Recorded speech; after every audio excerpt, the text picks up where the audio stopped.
Welcome back mga ka-Johnny. Ito po ang inyong lingkod, ka-Johnny ng Janitor TV. At ito ang Johnny Depp. Usapang utang, usapang ola. Nandito kami ngayon sa Paraiso de Baste. Mga ka-Johnny payo ko lang sa inyo. Ito, tulad ko, nagre-relax lang ako. Nagre-relax lang ako ngayon, nag-chill lang. Kasi nga, payo ko sa inyo, mga OLA victims, maging mga OLA survivor din po kayo. Kasi hindi naman sa lahat ng pagkakataon, lagi tayo mga OLA victim. Darating din po yung panahon ng mga magiging survivor din po kayo. Ngayon, kung pinag-uusapan nyo yung mga utang nyo sa mga OLA na na-revoke, yung mga katulad nga itong nakaraan, yung Mocha, yung Quickla, yung Paisugupay, meron pa kayong mga utang dyan na hindi nyo nabayaran. Kung bago lang kayo nakautang dyan o yung mga datihan, kunwari, sample ko sa inyo, yung mga OLA na yan, nung hindi pa nare-revoke, ay na-revoke na ngayon. Medyo ngayon, ang payo ko sa inyo is huwag nyo munang isipin yon kasi kung sa batas dyan, wala. Happy muna. Illegal naman na yan ngayon. Pero syempre, daanin pa rin sa legal lahat ng usapan. Kaya ako lang naman sinisingit to para magkaroon kayo ng ideya. Diba na? Kasi syempre, usapang usapang family bonding. Pero syempre, singitan natin ng ganito konti. Pinapayo ko lang sa inyo, kung sinisingil pa kayo niyan, kung dati na kayo, karapat sila maningil kasi hindi pa sila nare-revoke that time.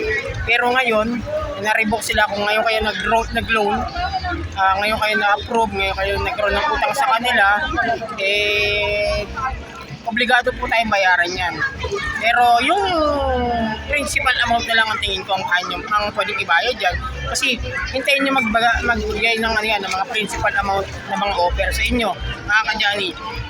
And then, pagka kayo hinaharas ng mga yan, kasi tulad ngayon, meron akong nabalita na yung Mocha o yung Copperstone Lending na nag-approve ng loan kahit hindi naman nag-apply pa o hindi naman tinuloy yung application, patuloy pa rin sa pagbibigay ng loan.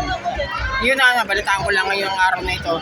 Kaya nga sinasabi ko sa mga kagyan, kaya mga loan pa kayo dyan, mga outstanding balance, outstanding loan, outstanding pero kung dati pa yun, nung hindi pa nare-revoke, talagang sisingilin pahukay niya. Pero ngayon, na-revoke na po sila at nagkaroon kayo ng loan nang hindi ninyo alam yung mga OLA ng Copperstone, kapag loan pa kayo, sinisingil kayo ngayon alam nyo na revoke na po sila. Wala na po silang karapatan maningil ng kung ano-ano. At lalo na kung lumalabag na sa unfair debt collection practices, mga ka-Johnny. Yun na sabi siya, kaya payo ko lang sa inyo. It depends sa inyo kung gusto nyo bayaran nyo o hindi. Pero payo ko lang, once na magkaroon kayo talaga ng problema sa mga yan, is still go to the proper government agencies like SEC, NPC, PNP, tsaka NBI Anti-Cybercrime. Lapitan ninyo kung may harassments, kung may data privacy, national